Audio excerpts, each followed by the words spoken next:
And good morning, everybody. Welcome back to HoopsHD.com's Championship Week Video Notebook Day 6. Day 6. Day 6, wow. Yep.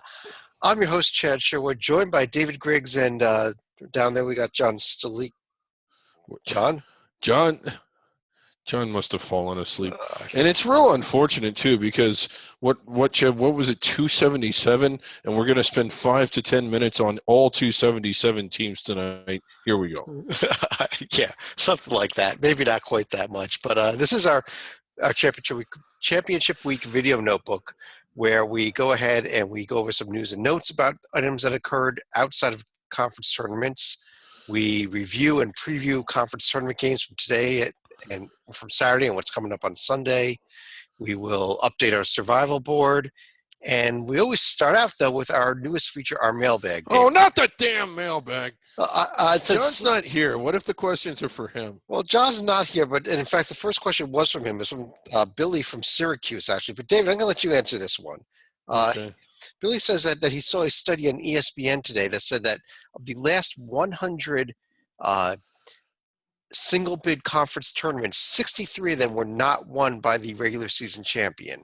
Yeah, I saw this during the OVC. Mm-hmm. That sounds crazy, but I guess when you figure one team against the field to win it a third of the time sounds about right, I guess. I don't know, but it doesn't seem – that seems off. Well, yeah, but Billy's question is should we go to a format where we just give the regular season champion the automatic bid instead of the conference tournament champion? In my opinion, no.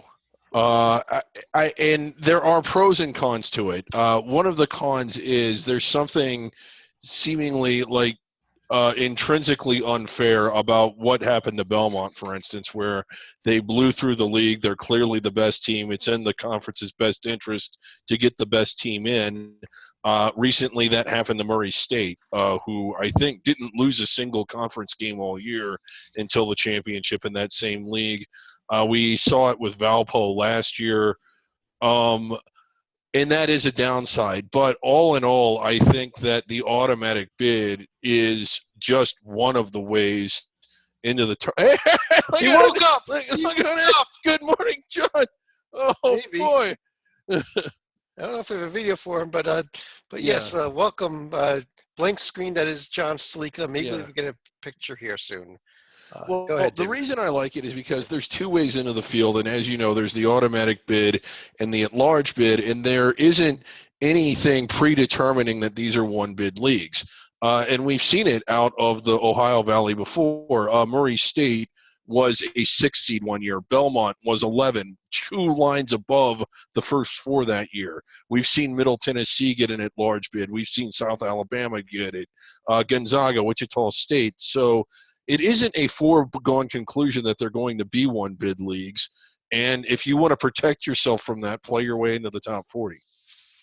And we were trying to get John on, and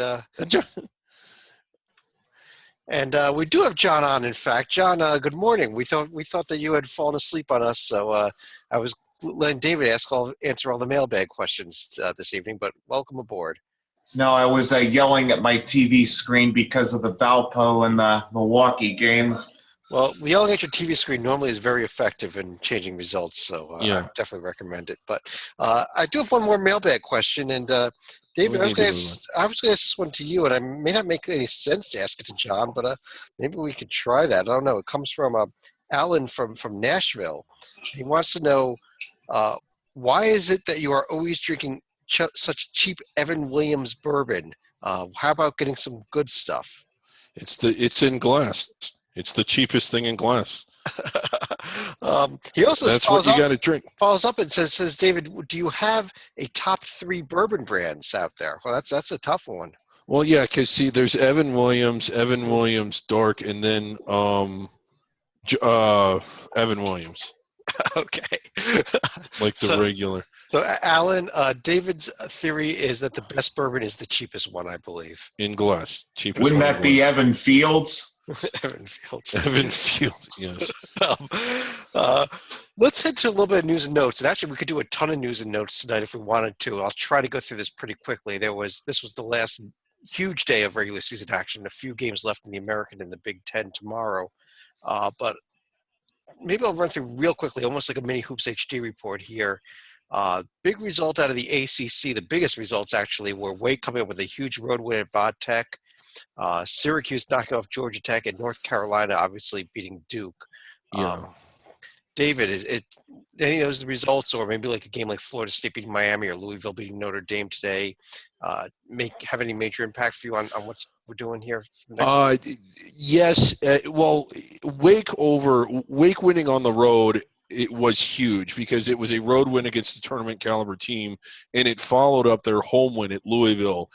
Championship week, and by now, I think for the most part, 80% of the teams are who they are, and you're talking about either beating teams that are behind you or beating teams that you've already beaten, or if you get into the conference tournament, even if you don't win, I don't think it dings you too badly if you're on that first ballot or locked in because you're losing to someone that you've already beaten. So how bad does it set you back? But Wake Forest this past week is doing things that they haven't done all season, and they're going to have the opportunity to continue to build upon that. So I think that one was the biggest. Like Louisville's win over Notre Dame, not so much. They already have those kinds of wins on their profile. Syracuse over Georgia Tech. I mean, granted, given how bad Georgia Tech is on the road, I hope that doesn't mean too much. But at this point, aren't you kind of who you are by now? Now, it also gets Wake Forest up to 500 in conference play. Now, granted, you have to be a little extra careful with a team like Wake because they play more of an unbalanced schedule. Mm-hmm. Let's go quickly through a few other notable games in the Big East. Xavier finally picked up a win, beating DePaul, broke that losing streak. Marquette with a nice win over Creighton, and Seton Hall on the road at Butler in a game that I think locked them into a tournament spot. John, you agree there? It does, and it also created a four-way tie for third. Right. Over in the Big Ten, Maryland held off Michigan State, and Illinois, who we were starting to project into the field, went down at Rutgers. Enjoy the NIT, correct? Yes, I think so.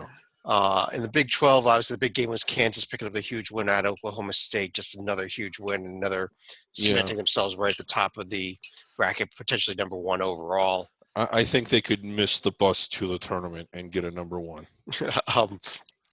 In the SEC, we saw an upset with Ole Miss knocking off South Carolina, and Vanderbilt with the huge home win over Florida, and Vanderbilt, a shot here. If they lose in the SEC tournament, they're going to have 15 losses. They have a real good shot here to be the first ever 15-loss team to get an at-large bid, though. I'm starting to get closer to the bandwagon, but they got to do a little bit of something in the SEC tournament still. Well, having a sweep of Florida in their back pocket helps. Yeah, I agree that they can't go out to a non-tournament team, and if anything, I think they have to beat an Arkansas, South Carolina. I actually haven't seen how the bracket's laid out, but they can't get out there and lose their first game to a non-tournament team. They're actually starting with Texas A&M, so that is they can't lose that one. Yeah, they got to win that one. Yeah. Pac-12, Cal went down at Colorado, 0-2 on this road trip that we said they had to go 2-0 on. They're pretty much toast at this point too, aren't they? Yes. They definitely have to at least get to the championship game in the Pac-12 now. And even that may not be enough, although getting there would mean knocking off at least one of the heavyweights. So, a few news and notes from some of the under-the-radar conferences where we saw North Dakota ended up clinching the Big Sky Championship. UC Irvine completely demolished UC Davis in a game that decided the Big West title tonight. And speaking about the Big West, we do need to apologize. Last night we got some hashtag fake news about Cal State Northridge. They are eligible for the NCAA tournament this year. Their one-year postseason ban was the one that they self-imposed last season, so they are eligible. They are eligible to play in the Big West tournament. UC Santa Barbara back off of the survival board. They are not going to qualify for it. But relax, Hawaii. You're still alive. Hawaii is still alive. Nevada beating Colorado State in the one game that decided the Mountain West title game. Yeah. Upset in the Atlantic 10, John, where George Washington knocked off Dayton tonight. Yeah, this is where GW actually got off to a fast start, but the upset that almost happened was going to be Davidson over Rhode Island, but the Rams survived to play another day. Another huge upset in the Sun Belt, David. Texas Arlington losing at Louisiana Lafayette. And I think Lafayette had been very strong at home this year. I believe they were 11-3. Somebody fact check me. I believe that they have 4 losses at home and that they are sub 500 against the top 200 at home. So I don't agree with you. They're very strong at home for a team that's won 20 games to have lost 5 games at home is about average. Well, I got a lot of numbers in my head right now. I don't know. That's why I said look that up for me. But I did look it up. Yeah. Okay. But yeah, not a good loss. And I really felt like had they won this one, they would have had a really, really strong case, at least if they gotten out of the quarters. Looking more and more like they're going to have to win the conference tournament. You could argue for them if you really had to, but their chances of getting in at large without winning the conference tournament are probably less than 50%. But I will say this, their ceiling is high, and if they are in the NCAA tournament, I think that they can do more than just be there. Couple of final notes, a couple other notes here. We saw Central Arkansas ended up squeezing out the final spot in the Southland tournament following some crazy tiebreakers. Mississippi Valley State got the final spot in the SWAC. We saw Penn gets the final spot in the Ivy League with a huge home win over Harvard tonight, setting up next weekend's Ivy League tournament, the semifinals. They could not have scripted this better. Penn, Princeton, and Harvard versus Yale. Yeah. How perfect is that? It's virtually perfect, and it's at Princeton. So, it's at Penn. Right. So good job, Princeton. I wonder how happy So Central Arkansas got in and not Northwestern State. That's correct. The tiebreakers went about 30 levels because of the fact that a couple of the other ineligible teams ended up in the tie there. But Northwestern State made a huge run late, did not get in. But that's it for most of the news and notes. However, let's go ahead and turn to conference tournaments. And we did have an automatic bid given out tonight, but we're actually going to start somewhere else. Before we get to the first automatic bid, I want to start in one of the very first games of the night here. And I have a rare feature here. I'm actually going to do a little bit of video here if this works. Wow. Here it is. This was, no matter what happened to some of these other conferences, including the Horizon Link tonight that we're going to get to in a bit, this was the shot of the night, of the day. Oh, yes. Yes, I know where you're going with and this. here it is. It should be playing right now. This is the end of the St. Francis Wagner game. I don't have sound on this, unfortunately, but you could just watch this shot. This is at Wagner. St. Francis had some fans here. See if you can identify the St. Francis fan section in this video. Shot is... I thought you were going to say identify the St. Francis team on here based on the uniforms. Yeah. But again, you've got to look at this. I mean, down 2 at the buzzer, falling away, just kind of throws it up there, rolls around the cylinder 10 times and drops in. If that is not one of the craziest shots you've ever seen, that's why I wanted to actually start there, even above what happened in the Ohio Valley Conference tonight. Yes, and what's crazy is that, just prior to that, Wagner hit what we thought was going to be the game-winning shot. But here it is. St. Francis gets the 1-point win at Wagner. Mount St. Mary's kind of rolled over Robert Morris. I guess it was a little bit closer than that. It was close. It was a little bit closer. They pulled away late. Actually, it was close most of the way, and they pulled away late. But,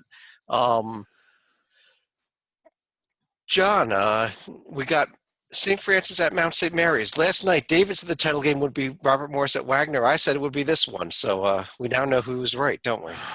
That's not what I said. You've been right for the first 2 rounds this year. # real news. Yep. Not what I said. That's not what I said. I said that this would be the final. Yeah, championship game not until Tuesday night, but I'm looking at Mount St. Mary's to go ahead and win this one, though. Me too. Now you're going to agree with me, aren't you? Right. But let's go to the championship game that was played today, the Ohio Valley Tournament. And David, it wasn't quite the great game that we thought it would be, really. The game itself was really bad. I think Martin was shooting something like 2.3% from the floor. At least it seemed that way. They just could not put the ball in the hoop. But both of these teams it was such a good story that these two teams met because neither of them has much of a history, although this was Tennessee Martin's third consecutive 20-win season after being abysmal prior to that. It's one of those that you liked both stories and you wish both of them could have won, but for the second year in a row, Martin comes up just short, and for the first time ever, Jacksonville State into the NCAA tournament. And I think if depending on how things work out elsewhere, I think they'll be inside the first four.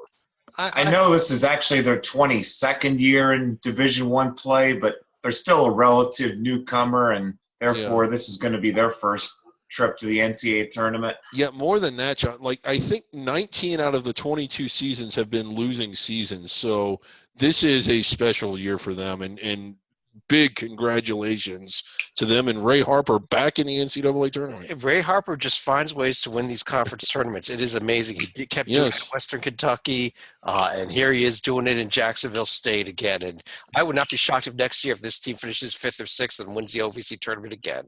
Right. Don't forget he's also won national titles at Oklahoma City and NAIA. Right. John, your Xavier Musketeers should sign him to a 1-week deal. Over in the Missouri Valley Conference, also semifinal day, and normally Arch Madness here is one of the best conference tournaments that we have year in and year out. We got a little noise there. Try to get that cleared up. But Arch Madness is one of the best tournaments year in and year out. This has been just a sleeper of a tournament, though, so far. Yeah, to give you an idea, this Illinois State Southern Illinois game today, you know how bad it got? I turned it off. Wichita State, Missouri State was actually closer for a while, but it's still Missouri State was never really in it. They were just close enough to make a run that they just didn't have the capability to make. Yeah. Tomorrow, though, championship game. It's the game that we didn't think would happen, but it was the game everybody wanted. Illinois State, Wichita State. Both teams healthy now. Illinois State was shorthanded when Wichita kicked their butts during the regular season. So. Right. John, who do you got in this one? I've been banging their train all year, and I'm going to stick with Illinois State to win this one. They've looked real good in their last few games. After really sweating out a lot of games during the regular season, they looked really good in that last game at Northern Iowa, and they have blasted their way through this tournament, so it wouldn't surprise me. I will say this, though, Chad, I think they're both in, regardless of what happens tomorrow. But it's going to be a real interesting debate, maybe even more so for Illinois State than Wichita State. It's tough because they don't have the tops of the profiles that these other teams have. They don't have the big wins, but their metrics are there for both of these schools. So as long as Illinois State doesn't get blown out in the title game, I think there's a reasonable path for an at-large here. I'd agree with that. I think if it is a blowout by Wichita State, that Illinois State, there may be a case that they're out. Yeah, and I hate to look at scores like that, but I do agree with that statement. Yeah, and I know the committee changes year to year, but two trends from last year, and I realize this is John Teitel's territory, not mine, were that all but one of the teams, at least around the bubble and pretty much through the whole field, all but one of the teams, and that was Vanderbilt, won an out-of-conference game against someone that was in the field. And by in the field, I mean inside the bubble, not on the 15 and 16 lines. And the other thing they favored was top 50 wins. Neither of these teams really have that. So there is precedent to think that the loser of this will not get in, but I just can't help but think that they're both in. Well, I think the loser will be sweating next Sunday. I will say that, though, definitely. They may both get in, but the loser may end up in Dayton. I would not be shocked at all, even if it's Wichita. Which is where Wichita was last year. And funny enough, the team Wichita beat was Tulsa. Quarterfinal day today in the Colonial, where form held, the top 4 seeds all advanced, although actually Charleston had a tough battle with James Madison. That really surprised me, David. Yeah, it was. And you just kept waiting for them to blow it open and kept waiting, and they never did. And they were actually very fortunate to win this game. In fact, with a minute to go, I think they were behind, and it didn't look like they were going to pull it out. I think the other running joke is this is the only FCS football power not to actually win today. James Madison, defending champs. Towson really cruised over Northeastern, but the other two games were also close as well, even Wilmington against Delaware. Yeah, Delaware was right in there. And William and Mary, that was another team that, like Elan, that one seesawed back and forth. And I think Elan had a lead for most of the game. I tell you what, I mean, I said that before. This Townsend team really played well down the stretch, and they really looked good today. And if you're asking for predictions, I think we're going to see Charleston and Wilmington. But you know what happened the last time Wilmington and Bill and Mary played? Yes, but Bill and Mary did win at home against Wilmington. I predicted last night that William and Mary would make the finals here and lose there to Charleston. But John, I'm looking at these semifinals tomorrow. Do you see either one of these being an upset? I actually see Townsend possibly upsetting Charleston. All right. Let's keep rolling here through the SoCon. Also, the quarterfinal day today. And last night, David, you and I both agreed, which we rarely do, that Samford would upset Furman, and we are both geniuses, aren't we? Yeah, I think so. This is one of the rare things that we actually called correctly. Samford looking really good in both their tournament games. Now, they're really going to get a test tomorrow. They can't beat East Tennessee State. I know ETSU struggled with Mercer a bit, but no, East Tennessee State's winning this entire thing, so no. They've played them tough before, I think.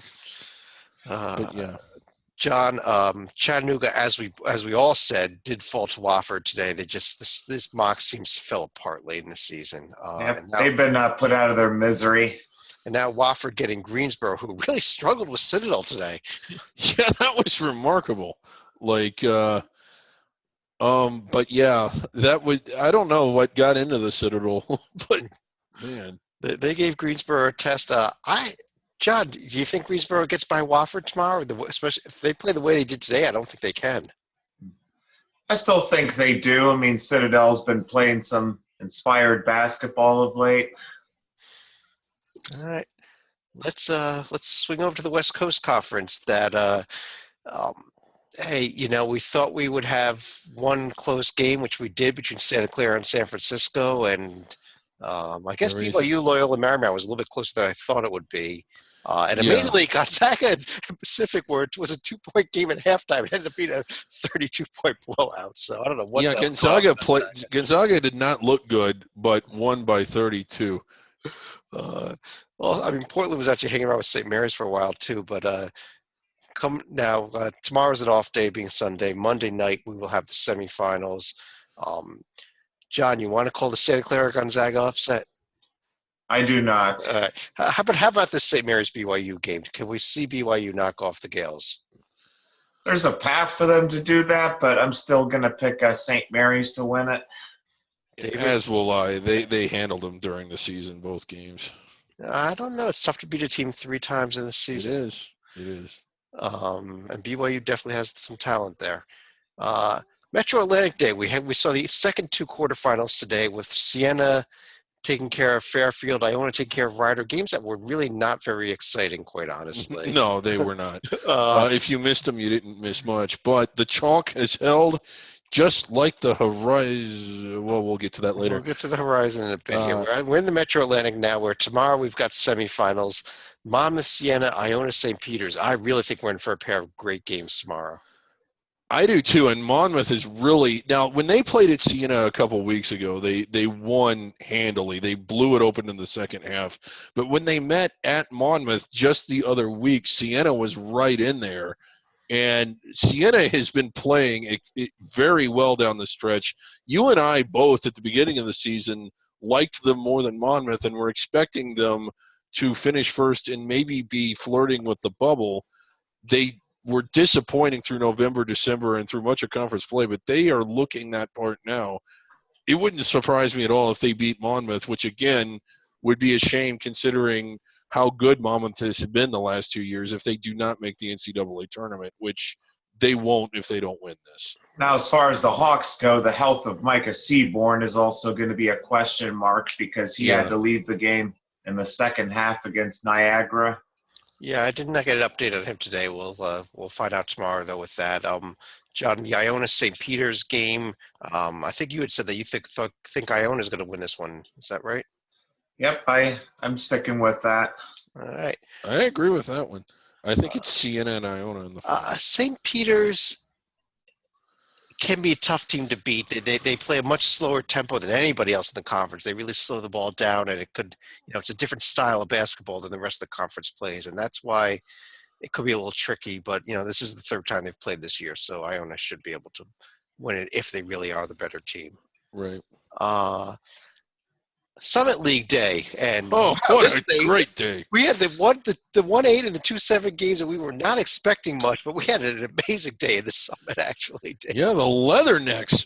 I mean, just taking South Dakota to the wall, and the atmosphere at that game was surprisingly intense. I knew it was in South Dakota, but fans out in full force, really, for both games. And then IUPUI just running away from a North Dakota State that crashed about 2 or 3 weeks ago. Yeah, I was not completely shocked by that IUPUI upset.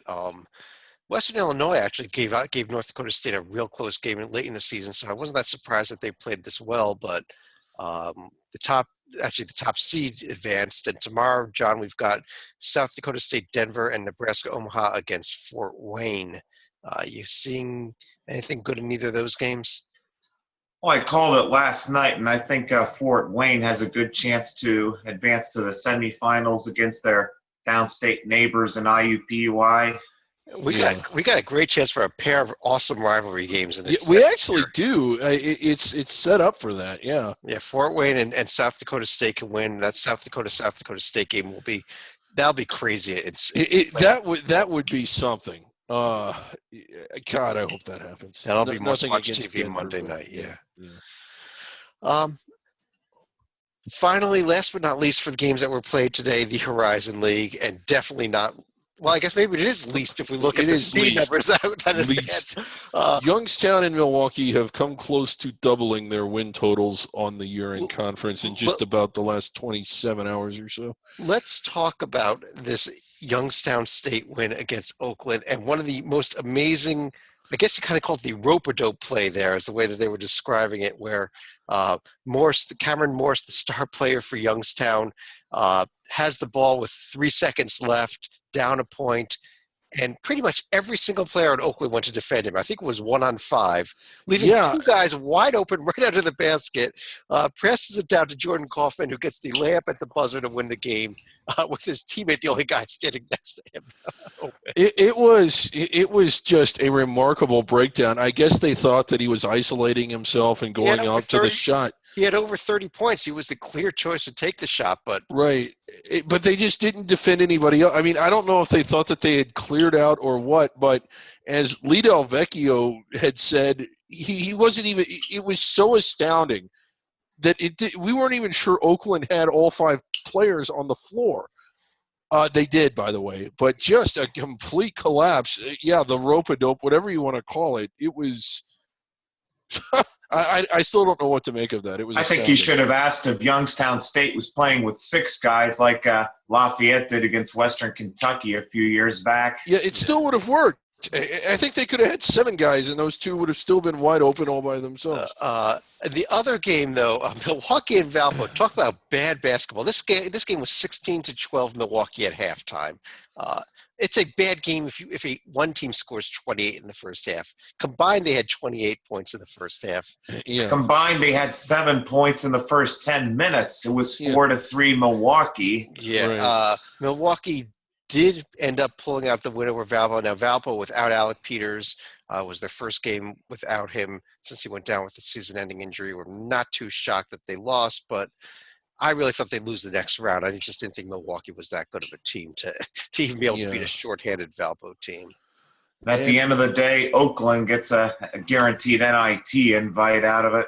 Yep. Right. And for the second year in a row, they've had a team – they've had a team that could have either flirted with the bubble or made somebody sweat in the NCAA tournament go down. And you kind of got to wonder, I know it was in Detroit, so advantage Oakland, but wasn't this conference doing it better before? They were doing it before. And in fact, they moved to the old format where they gave the top 2 seeds buys into the semifinals and played it on the home courts because of a bunch of upsets that happened like this back in the days when Butler and the like were in the conference. they move away from it. What happens? Your top 2 seeds lose in the quarterfinals. You got a 9 and a 10 in the semis. Right. Got to go back to the other format, but right. And this is the difference between a 12 or a 13. That's where we're projecting a lot of these teams for a lot of the years, and a likely 15 or 16. Right. Now, where you just won't even be able to compete.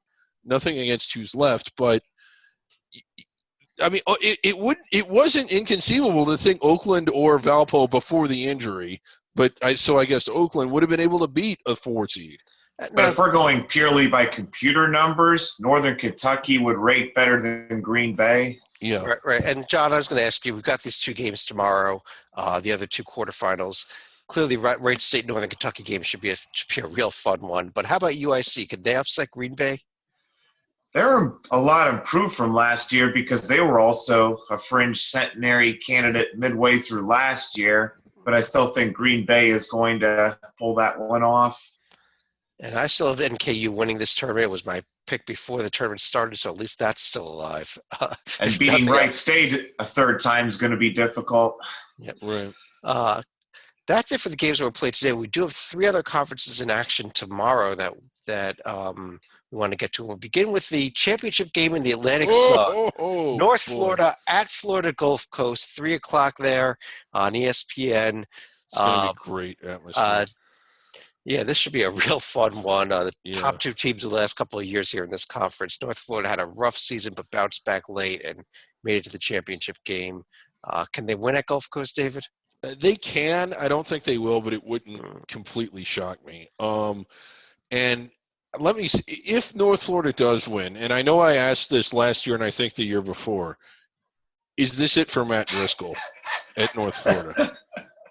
I'm sorry, but I just saw a highlight of Nevada's coach going shirtless post-game while they were celebrating against Colorado State. Yeah. Yes, we forgot to mention that. Eric Musselman ripped his shirt off and started running around topless when they clinched that when they won that game over Colorado State to clinch the Mountain West regular season today. But John, let me ask you about the other conference championship game that's coming up tomorrow. That's in the Big South where Campbell will be at Winthrop here. And Campbell, Chris Clemens with the 51 points against Asheville in the first round, then got helped by having to only play Liberty in the semis. Do you think they can do it? Do you think they can win at Winthrop tomorrow? I think before I get into that, I was also going to mention briefly as far as the Atlantic Sun, I believe the proverb is revenge is a dish best served cold. So I could actually see North Florida winning that one tomorroar. All right, but I asked you about the Atlantic Sun, about the Big South, though. So I think they're going to need a little more help outside of Clemens to win at Winthrop. Yeah, David, I don't see it happening. I think Winthrop is going to win this. I think it could be like a 15-point. Yeah, I mean, they might blow this open. Especially given that it's at Winthrop's home court, which is where it should be, quite honestly. Right, yeah, it should be. Last but not least, tomorrow we do have semifinals. So let me scroll up here. Semifinal day in the Patriot League. Navy at Bucknell. Lehigh on the roof. BU. That's the early game. Lehigh at BU. That's the game I'm really circling. That could be one of the best games of the day. Yeah, it could be. I don't think Bucknell has too much trouble with Navy. Navy's been struggling a little bit down the stretch. Bucknell's at home. They dominated the league. I think Bucknell gets that one. But Boston Lehigh could go either way. Right. John, do you think Navy can pull off the upset? I don't think Navy pulls it off, but I do think Lehigh and Player of the Year Tim Kempton is going to crash the party at the roof. I agree with you. I think Lehigh will be in the championship game against Bucknell, and I think that'll be a great championship game. Yeah, it would be. One other thing we want to get to tonight is our tournament survival board, and I'm going to pull it up here. This is where we were after last night with 277 teams remaining. 32 teams had been locked in at that point as in bold. And David, for people that missed our shows last night and the like, can you tell us what these teams in bold mean and what the teams in italics mean? Yeah, well, the teams in bold, for the committee members that are here, again, welcome back. We should have welcomed you at the top of the show. Those are teams that the committee will take, or at least those who were telling the committee they should take. I don't think they'll go rogue. They normally don't. But the teams in bold are locked in. And then the bold in all caps, maybe there will be one after that. those are teams with the automatic bids. The italics, it means that you need to consider them. You need to look at them. Maybe you take them, maybe you don't. And the regular type ones are teams that must win an automatic bid to get in. Right. As you can see, here was the Horizon League heading into today.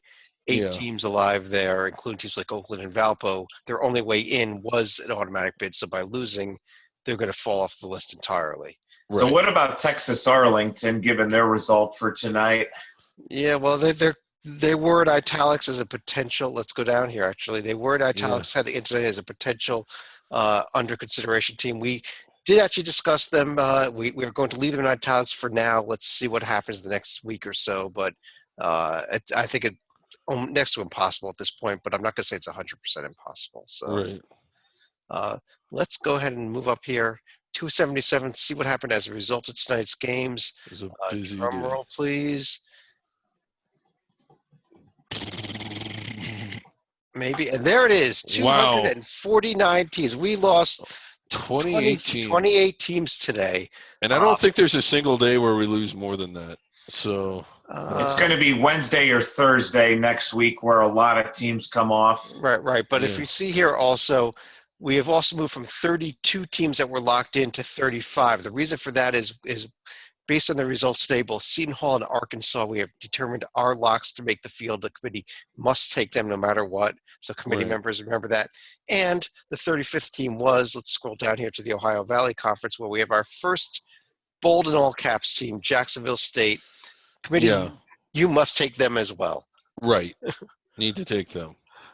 We can also see over here in the Horizon League, for example, we're now down to 6 teams as Oakland and Valpo are out. Ivy League, we're down to the 4 teams that made the Ivy League tournament.